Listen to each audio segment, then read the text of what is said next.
আসসালামু আলাইকুম। Aziz duet admission কেয়ারের ধারাবাহিক অনলাইন ক্লাসে তোমাদের স্বাগতম।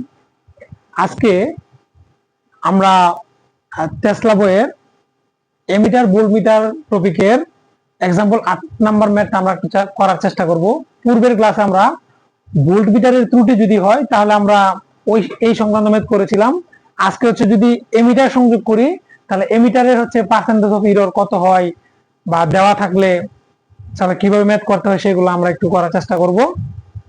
এই সার্কিট দেওয়া আছে, সার্কিট থেকে বলছে এমিটারের রিডিং কত 4.5 এম্পিয়ার হলে, তার মানে এই যে এমিটারটা এখানে সংযোগ করা আছে ওর রিডিং হচ্ছে 4.5 এম্পিয়ার। এমিটারের ইন্টারনাল রেজিস্ট্যান্স এবং শতকরা ত্রুটি নির্ণয় করো। এই এমিটারের কি ইন্টারনাল রেজিস্ট্যান্স বের করতে বলছে এবং শতকরা ত্রুটি নির্ণয় করতে বলছে। তো এর আগে আমাদেরকে জানতে হবে যে এমিটার কি এবং এমিটার দিয়ে আসলে কি করা হয়। তা আমরা জানি যে যে যন্ত্রের সাহায্যে কারেন্ট পরিমাপ করা হয় তাকে বলবো আমরা কি এমিটার। এবং আমরা জানি যে একটা আদর্শ এমিটারের ইন্টারনাল রেজিস্ট্যান্স কি শূন্য, প্রায় শূন্য। হ্যাঁ, আমরা জানি একটা আদর্শ এমিটারের ইন্টারনাল রেজিস্ট্যান্স প্রায় শূন্য। এই এমিটারের ত্রুটি, শতকরা ত্রুটি নির্ণয় করতে বলছে, তার মানে এই এমিটারটা কি আদর্শ এমিটার না, একটা ত্রুটিপূর্ণ এমিটার এখানে সংযোগ করা আছে। আচ্ছা, তাহলে আমরা একটু ম্যাথ করার একটু চেষ্টা করব। আর আরেকটা কথা একটু জেনে রাখা ভালো যে এমিটার কি মূলত কি লোডের সাথে কি সিরিজে সংযোগ করা হয়। তো আমরা দেখতে পাচ্ছি যে না, লোডের সাথে সিরিজে সংযোগ করা আছে, সব ঠিকঠাক।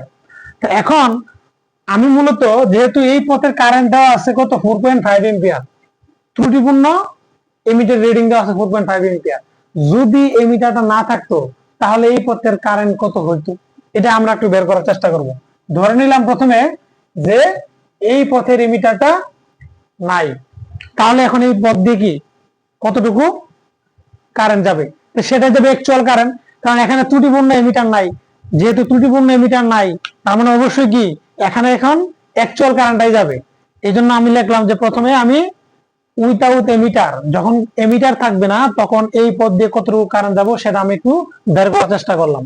তাহলে এটা যেহেতু হচ্ছে এই পথের এই জায়গার কারেন্টটা মানে কি মোট কারেন্ট, তাহলে আমরা জানি মোট ভোল্টেজকে যদি মোট রেজিস্ট্যান্স দ্বারা যদি ভাগ দেই তাহলে আমি মোট কারেন্ট চলে আসবে। তাহলে মোট ভোল্টেজ কত 48 আর মোট রেজিস্ট্যান্স কত হবে, দুইটা প্যারালাল করে একটা হবে যোগ হবে কত 6 এর সাথে, যোগ করলে কত 4.8 এম্পিয়ার হয়। তাহলে এমিটার না থাকলে এই পথের কারেন্ট কত 4.8 এম্পিয়ার। আর এমিটারটা যদি এখন সংযোগ করে দাও তুমি তাহলে কারেন্ট দেয় কত 4.45 এম্পিয়ার। তার মানে কি রিডিং কম দিচ্ছে। এটার মানে কি আসলে এই রিডিং কম দেওয়ার মানে হচ্ছে এই এমিটারটা আসলে ত্রুটিপূর্ণ এমিটার। হ্যাঁ, এমিটারের ইন্টারনাল রেজিস্ট্যান্স শূন্য না, অবশ্যই কিছু একটা রেজিস্ট্যান্স আছে। আচ্ছা, তাহলে পার্সেন্টেজ অফ এররের এই সূত্রটা তোমরা মুখস্থ রাখবা। the percentage of error এর সূত্র হচ্ছে i minus im বাই কত i গুণন কত 100। এই i হচ্ছে এমিটার না থাকা অবস্থায়। আচ্ছা, এখন কোয়েশ্চন হচ্ছে যে ভাই এমিটার না থাকলে আপনি এই পথের কারেন্ট বের করলেন, আমি 20 ওহমের ভিতর দিয়ে কেন কারেন্ট বের করলেন না? এমিটার সংযোগ যখন ছিল না তখন আপনি এই জায়গার কারেন্ট বের করলেন, এইখানে কেন কারেন্ট বের করলেন না, এইখানে কেন কারেন্ট বের করলেন না? তো এটার আনসার হচ্ছে যে এমিটার যে জায়গায় সংযোগ করা থাকবে সেই পথের কারেন্টে আমার মূলত নির্ণয় করতে হবে। এমিটার তো এখানে সংযোগ করা নাই, এখানে সংযোগ করা নাই, তাই না? এমিটার হচ্ছে এই জায়গায় সংযোগ করা, এই জন্য মূলত আমি এই জায়গার কারেন্ট নির্ণয় করব। এই জন্য এই জায়গার কারেন্ট নির্ণয় করছে কত 4.8 এম্পিয়ার। পার্সেন্টেজ অফ এরর কি হবে i মাইনাস im বাই কত i গুণন কত 100। তাহলে এই i হচ্ছে অ্যাকচুয়াল, মানে এমিটারটা যে জায়গায় সংযোগ করা ছিল ওই পথের অ্যাকচুয়াল কারেন্ট হচ্ছে এই i। আমরা অ্যাকচুয়াল কারেন্ট কত পাইছি 4.8। আর im মানে কি যে জায়গায় এমিটার সংযোগ করা ছিল তখন ওই ত্রুটিপূর্ণ এমিটারের পার্ট ছিল কত 4.45 বাই কত i মানে কত 4.8। পার্সেন্টেজ অফ এরর কত 7.29%। এটা একটা আনসার। প্রশ্ন কিন্তু চাইছিল যে ত্রুটিপূর্ণ শতকরা ত্রুটি নির্ণয় করার জন্য, এটা একটা আনসার পেয়ে গেলাম। আচ্ছা, তারপর বলছে এমিটারের ইন্টারনাল রেজিস্ট্যান্স বের করার জন্য। এমিটারের ইন্টারনাল রেজিস্ট্যান্স, তো আমরা জানি রেজিস্ট্যান্স নির্ণয়ের সূত্র কি rm সমান সমান কত bm বাই im। এই m দ্বারা মানে বোঝাচ্ছে যে এটা একটা মিটার রিডিং। হ্যাঁ, তো r সমান সমান কত আমরা জানি কত b বাই i। তার মানে মূলত এমিটারের ভোল্টেজ ড্রপ বের করতে হবে এবং ওর ভিতর দিয়ে কতটুকু কারেন্ট যাচ্ছে সেটা আমার বের করতে হবে। তো তার ভিতরে কতটুকু কারেন্ট হচ্ছে আমরা কিন্তু জানি কত 4.45 এম্পিয়ার, তাই না? তার মানে এই ভোল্টেজ ড্রপটা বের করতে পারলে আমার হয়ে যাচ্ছে, তাই তো? ভোল্টেজ ড্রপ বের করার আগে দেখো মোট সাপ্লাই ভোল্টেজ কত 48 ভোল্ট। এই 48 ভোল্টের মধ্যে কিছু ভোল্টেজ ড্রপ হবে 6 ওহমের ভিতর, বাকি ভোল্টেজ ড্রপ হবে কত 20 ওহমের ভিতরে, তাই না? আর 20 ওহমের ভিতরে যে ভোল্টেজ ড্রপ হবে 5 ওহমের ভিতরে একই রকম ভোল্টেজ পাওয়া যাবে। কিভাবে? কারণ কি আমরা জানি কি প্যারালালে ভোল্টেজ সমান।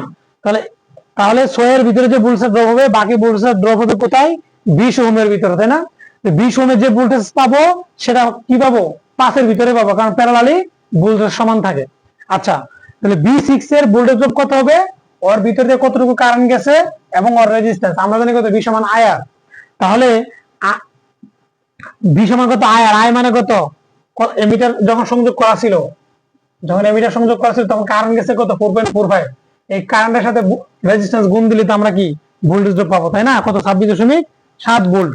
আচ্ছা, তারপরে এই 4.45 এম্পিয়ার কারেন্ট কয় ভাগে বিভক্ত হয়েছে, মানে ত্রুটিপূর্ণ কারেন্টটা দুই ভাগে বিভক্ত হয়েছে, একটা 5 এর ভিতর দিয়ে গেছে, একটা 20 এর ভিতর দিয়ে গেছে, তাই না? তাহলে 20 এর ভিতর দিয়ে কারেন্ট গেছে কত, এটা তো আমরা বের করা লাগবে। কারণ কি এখানে আমরা দেখতে পাচ্ছি দুইটা রেজিস্ট্যান্স প্যারালালে সংযোগ করা আছে, তাই না?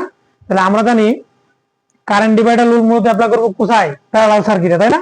তো যে পথে কারেন্ট বিভক্ত হবে সেই জায়গায় কারেন্ট ডিভাইডার রুল অ্যাপ্লাই করব। তাহলে I 20 এর কারেন্ট কত হবে, মোট কারেন্ট এই দুই জনের জন্য মোট কারেন্ট কত হবে, এই 6 এর ভিতর দিয়ে যে কারেন্টটা যাবে 6 এর ভিতরে কারেন্ট কত 4.45 গুণন কত বিপরীত শাখার রোধ কত 5 বাই হচ্ছে নিজস্ব রোধ প্লাস বিপরীত শাখার রোধ, তাহলে কত হয় 0.89 এম্পিয়ার হয়। তাহলে এখন কতটুকু ভোল্টেজ দেবো একটু বের করে ফেলি। তাহলে B সমান সমান কত IR, I মানে কত 0.8 আর কত রেজিস্ট্যান্স কত 20, তার মানে 17.8 ভোল্ট। তাহলে 5 এর ভিতর দিয়ে মূলত আমি কত পাবো, এটাই মূলত কত B5, কারণ প্যারালালি কি ভোল্টেজ সমান। তাহলে দেখো এই সাপ্লাই ভোল্টেজের কিছু ভোল্টেজ ড্রপ হচ্ছে 6 এর ভিতরে 26.7 আর কিছু ভোল্টেজ ড্রপ হচ্ছে 20 এর ভিতরে, তাহলে কত হচ্ছে 17.8। এখন দুইটা ভোল্টেজ তুমি যোগ করো। নরমালি আমরা কি জানতাম যে একটা সার্কিটে যে সাপ্লাই ভোল্টেজ থাকবে এই সাপ্লাই ভোল্টেজটা মূলত প্রত্যেকটা রেজিস্ট্যান্স কি করবে ইন্টারনালি ড্রপ করবে, প্রত্যেকটা রেজিস্ট্যান্সের ইন্টারনাল ড্রপের যোগফলই হবে কি মূলত সাপ্লাই ভোল্টেজের যোগফলের সমান, তাই না? তাহলে আমরা একটু দেখি যে সমান হয় কিনা। তাহলে দেখো যে এখানে পাইছি আমরা কত 26.7 প্লাস এখানে ড্রপ পাইছি কত 17.8, তাহলে মোট ড্রপ হচ্ছে কত 44.5। তাহলে বাকি ভোল্টেজ গেল কোথায়, তার মানে বাকি ভোল্টেজ এমিটারের ভিতরে ড্রপ করছে, এটা আমরা বুঝতে পারছি। তাহলে সাপ্লাই ভোল্টেজ থেকে এই রেজিস্ট্যান্সের ভোল্টেজ ড্রপ এবং এইখানের ভোল্টেজ ড্রপ যদি আমরা বাদ দিয়ে দেই তাহলে তো বাকি ভোল্টেজটা আমাকে এমিটারে কতটুকু ভোল্টেজ ড্রপ এমিটারে কতটুকু ভোল্টেজ ড্রপ হচ্ছে সেটা আমরা বের করতে পারবো, তাই না? তাহলে BM সমান সমান হবে কত 48 বিয়োগ 26 কত 7 বিয়োগ 17 কত 8, তাহলে এমিটার ভোল্টেজ ড্রপ করছে কত 3.5 ভোল্টেজ ড্রপ করছে, তাই না? আচ্ছা, তাহলে আমরা এমিটারে ভোল্টেজ ড্রপ পেলাম 3.5 এবং এমিটার রিডিংও আমরা জানি, তাই না? তাহলে RM সমান সমান BM বাই IM। তাহলে BM এর মান কত 3.5, IM এর মান কত 4.45। তাহলে রেজিস্ট্যান্স কত হয় দেখো তো 3.5 4.45 0.786 এম্পিয়ার। এই হচ্ছে আমার সরি এটা এম্পিয়ার না, এটা হবে কি আমরা জানি কি রেজিস্ট্যান্সের একক কি ওহম। তাহলে এই এমিটার রেজিস্ট্যান্স কত পেলাম আমরা 0.78 ওহম। তো আশা করি তোমরা অবশ্যই বুঝতে পারছো।